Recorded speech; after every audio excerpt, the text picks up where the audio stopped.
हिमाचल प्रदेश के जंगल में भालू दादा अपनी पत्नी के साथ एक बहुत ही खूबसूरत सी गुफा में रहता था। वो भालू बहुत ही निर्दयी और बेरहम था। वो जंगल के जानवरों का शिकार करता था और शिकार को लाकर अपनी पत्नी के साथ मिल बांटकर खाता था। एक दिन भालू दादा से उसकी पत्नी बोली, अजी सुनते हो, आज मुझको अपने मायके की बहुत याद आ रही है। बहुत दिन हो गए हैं, मैंने अपने माता पिता को नहीं देखा है। किसी दिन टाइम निकाल कर चलो ना मेरे मायके। हाँ, वैसे तुम ठीक कह रही हो। अब वैसे भी बरसात का मौसम आने वाला है। क्यों ना बरसात के मौसम में हम तुम्हारे ही मायके में तुम्हारी मम्मी पापा के साथ कुछ समय तक रहें, और जब बरसात का मौसम खत्म हो जाएगा तब हम अपने जंगल लौट आएंगे। अजी, आज तो तुमने बिल्कुल मेरे मुंह की बात छीन ली। मेरे मम्मी पापा भी यही चाहते थे कि उनका बुढ़ापे में कोई ख्याल रख सके, और तुम 2-3 महीना के लिए रहो, ये सुनकर मम्मी पापा बहुत खुश हो जाएंगे। हाँ भाग्यवान, तुम जाने की तैयारी शुरू कर दो, हम 2 दिन के बाद जाएंगे। और उसी जंगल में एक गधा और गधी भी अपने एक बच्चे के साथ रहते थे। वो गधी अपने पति देव से बहुत ही दुखी थी, क्योंकि उसका पति एक नंबर का आलसी था और वो पूरे दिन सोता ही रहता था। अजी, आज तुमको उठना नहीं है क्या? जरा तुम आकाश की तरफ तो देखो, सूरज सर के ऊपर आ गया है। अरे भाग्यवान, कौन सा वो सूरज घर के अंदर घुस आया है? और वैसे भी मुझको सूरज से क्या लेना देना? मुझे तो जब तक नींद आएगी मैं तो तब तक सोऊंगा। सोने के चक्कर में तुमने जो वादा किया था उसको कहीं भूल मत जाना। तुमने कहा था बरसात से पहले मैं तुमको एक पक्का घर बनाकर दे दूंगा, लेकिन बरसात का मौसम तो आने वाला है, लेकिन अभी तक तुम्हारा पक्का मकान नहीं मिला है और ना ही तुमने बनाया है। हाँ भाग्यवान, मुझे अपना वादा याद है। मैं तुमको बारिश आने से पहले एक पक्का मकान बनाकर दे दूंगा। अजी, तुमको सोने से फुर्सत मिलेगी तभी तो तुम नया मकान बनाकर दोगे। जाओ और आज जाकर पक्के मकान के लिए कुछ सामान जुटाकर लेकर आओ। गधा जंगल में इधर उधर नए मकान के लिए भटक रहा था। अरे मेरी जाने मन ने मुझको पता नहीं किस लमझड़ में डाल दिया। अब मैं उसको पक्का मकान कहाँ से दूं? अच्छी नींद आ रही थी, सारा मूड खराब कर दिया। अरे हाँ, मेरा तो एक बेटा भी है। अगर मैंने उसको पक्का मकान बनाकर नहीं दिया तो वो मेरे बारे में क्या सोचेगा कि हमारा पिता कितना आलसी है। कहीं वो मेरे जैसा आलसी ना हो जाए, इसलिए मकान का सामान तो मैं आज ढूंढ कर ही रहूंगा। गधा अपने आप से मस्त बातें करते हुए जा रहा था, तभी उसके कानों में एक आवाज टकराई। अजी, तुमने मुझसे 2 दिन का वादा किया था, लेकिन आज तुमको पूरे 4 दिन हो गए हैं। गधा भी उस आवाज का पीछा करते हुए उस गुफा के पास पहुंच गया और उनकी बातों को सुनने लगा। मुझे अब तुम्हारा कोई भी बहाना नहीं सुनना है। तुम मेरे साथ मेरे मायके जाने वाले हो, वो भी पूरे 3-4 महीने के लिए, समझे? ठीक है भाग्यवान, जब तुम कहती हो तो मैं कैसे इनकार कर सकता हूँ। चलो, अब मैं तुम्हारे साथ ही तुम्हारे मायके में रहूंगा। वैसे तुम अपने मायके में कितने दिनों तक रहने वाली हो? पूरे बारिश के मौसम हम अपने मायके में ही रहेंगे, कम से कम 3-4 महीने के लिए। उन दोनों पति पत्नी की बातों को सुनकर गधा बहुत ही ज्यादा खुश हुआ। अरे वाह, ये दोनों तो इस खूबसूरत सी गुफा को छोड़कर पूरे बरसात के मौसम के लिए जा रहे हैं। क्यों ना इनकी गुफा को मैं अपने परिवार के लिए इस्तेमाल कर लूं। तब ये दोनों आएंगे, तब तक बरसात का मौसम भी खत्म हो चुका होगा। अपनी प्राण प्रिय को भी जाकर ये खुशखबरी सुनाता हूँ, वो इस खूबसूरत गुफा को देखकर बहुत ही खुश हो जाएगी। भालू दादा अपनी वाइफ के साथ उसके मायके के लिए चले गए।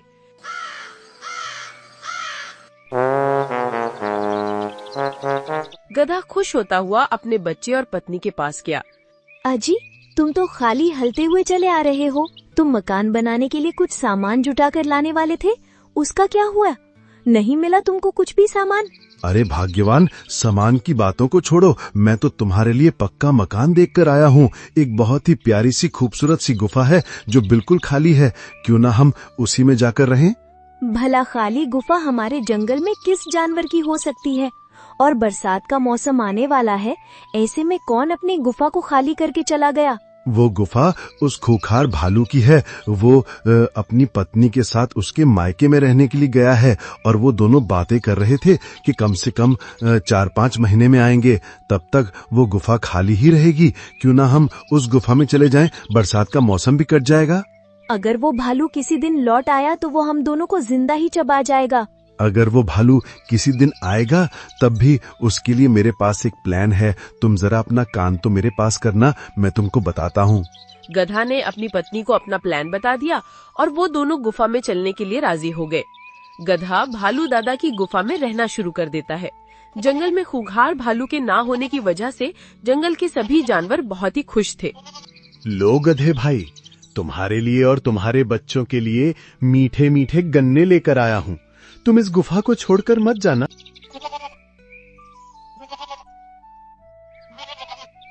लो गधे भाई, तुम्हारे बच्चे के लिए मैं हरी हरी घास लेकर आई हूँ। वो खूंखार भालू क्या गया, इस जंगल में तो रौनक ही आ गई।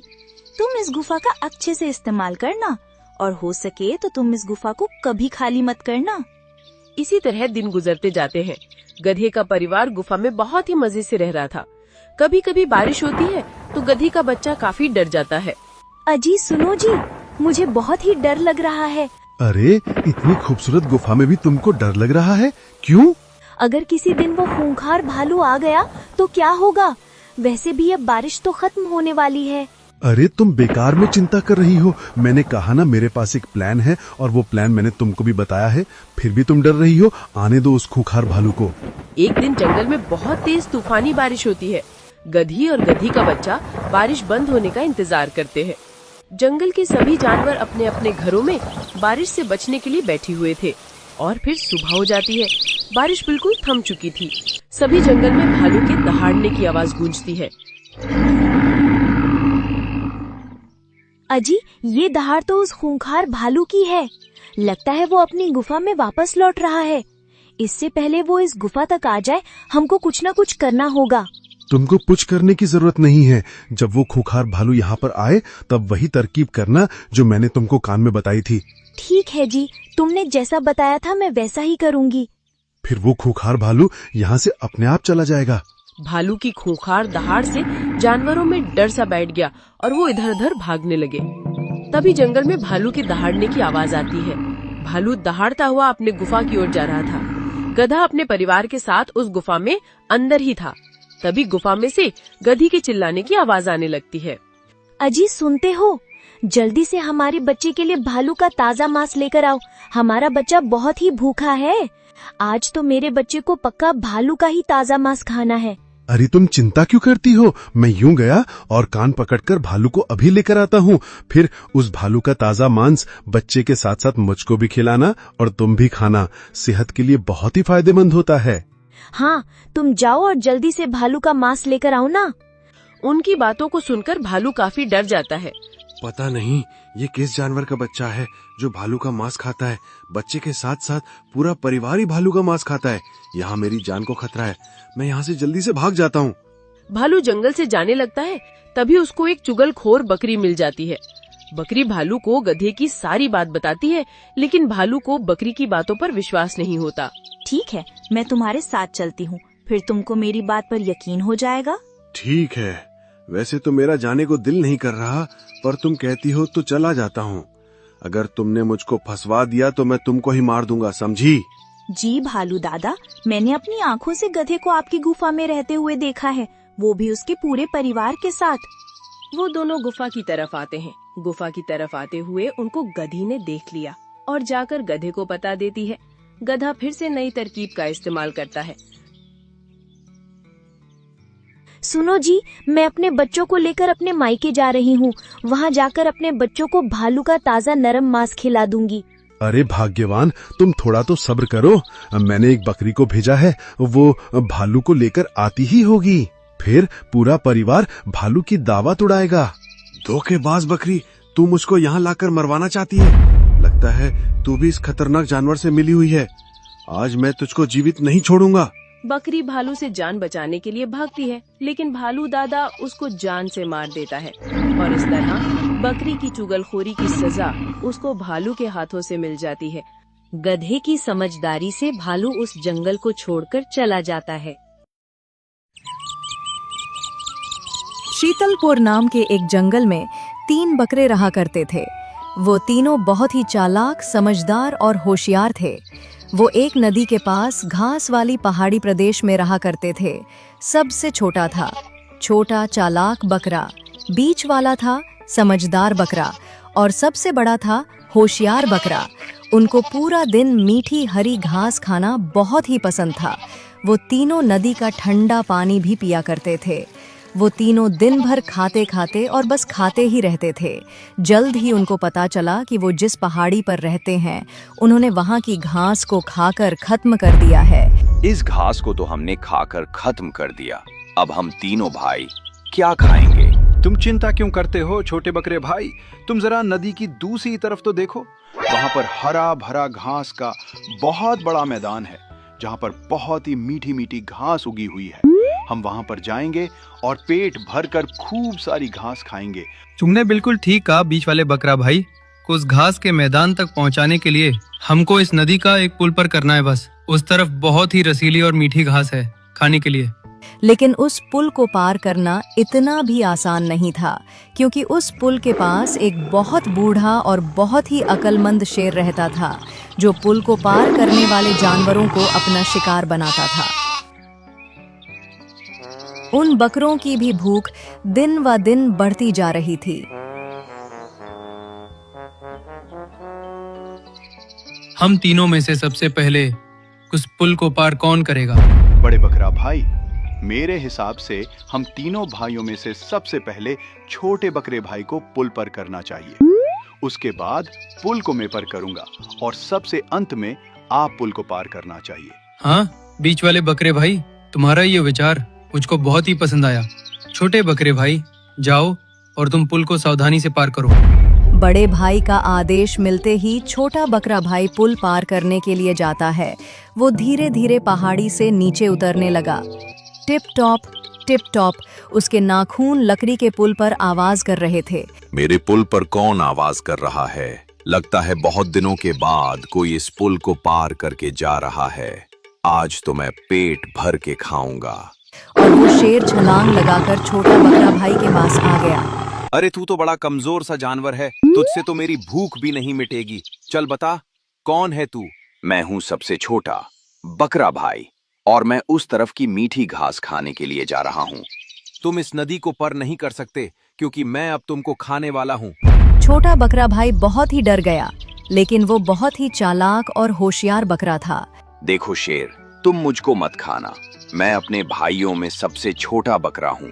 मेरे जैसे छोटे पतले और कमजोर बकरे को खाकर आपका पेट नहीं भरेगा। मैं तुम्हारा अच्छा खाना नहीं बन पाऊंगा, लेकिन तुम मेरे बीच वाले भाई को खा सकते हो।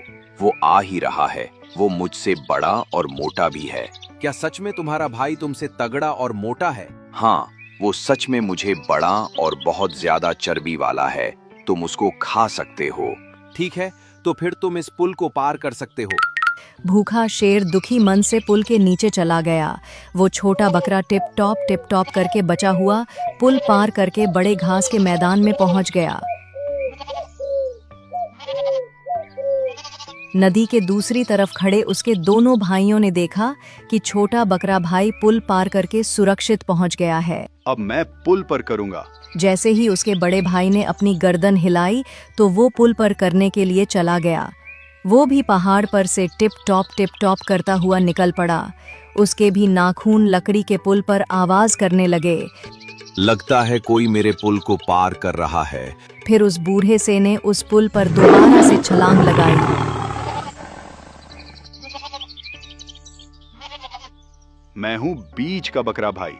मैं अपने छोटे भाई से मिलने के लिए इस नदी को पार करके उस मीठी घास वाले मैदान में जाना चाहता हूँ। तुम्हारा यह ख्वाब ही रह जाएगा, क्योंकि तुम यहाँ से आगे नहीं जा सकते, क्योंकि मैं अब तुमको खाने वाला हूँ। बीच वाला भी होशियार बकरा भाई बहुत ज्यादा डर गया।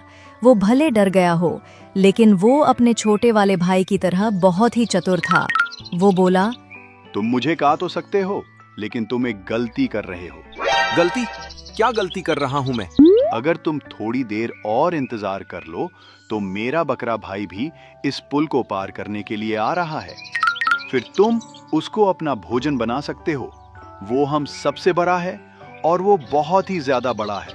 निश्चित ही वो तुम्हारा भोजन बन सकता है अगर तुम थोड़ा सा इंतजार कर लो तो। ठीक है, तुम पुल पर कर सकते हो, कोई बात नहीं है, जाओ। लोभी शेर। ये बोलकर फिर से पुल के नीचे चला गया। वाला होशियार बकरा भी टिप टॉप करते हुए उस पुल को पार कर गया और विशाल घास के मैदान में अपने छोटे भाई से मिला। दूसरी तरफ बड़े बकरे भाई ने देखा कि उसके दोनों छोटे बकरे भाई बड़े घास के मैदान में पुल पार करके पहुंच गए हैं। वो भी पहाड़ पर टिप टॉप करते हुए निकल पड़ा। पैरों की आवाज सुनकर पुल के नीचे बैठा शेर तीसरी बार कूदकर बड़े बकरे भाई के सामने आ गया। कौन है तू जो मेरे पुल पर टप कर रहा है? मैं बड़ा बकरा भाई हूँ। मेरे दो छोटे भाई पुल पार करके जा चुके हैं उस तरफ। तुम पुल को पार नहीं कर सकते क्योंकि मैं तुमको अब खाने वाला हूँ, क्योंकि मैं बहुत ही ज्यादा भूखा हूँ। अपने छोटे भाइयों की तरह वो बड़ा बकरा भाई उस शेर से डरने वाला नहीं था। वो जानता था कि ये बूढ़ा शेर है, ये मुझसे नहीं जीत पाएगा। बड़ा बकरा भाई थोड़ा पीछे हुआ और अपने नुकीले सींगों को आगे करके उस शेर की ओर दौड़ पड़ा। बड़े बकरे भाई ने उस शेर को ऐसी टक्कर मारी कि वो जाकर नदी में गिर गया और वो दोबारा किसी को दिखा ही नहीं। और इस तरह वो बड़ा बकरा भाई भी टिप टॉप करते हुए पुल को पार करके चला गया और उस विशाल घास के मैदान में जाकर अपने छोटे और बीच वाले भाई से मिला। और वो होशियार बकरे फिर से सारा दिन मीठी और हरी घास खाते थे और नदी का ठंडा पानी पीते थे और बहुत ही मजे से रह रहे थे।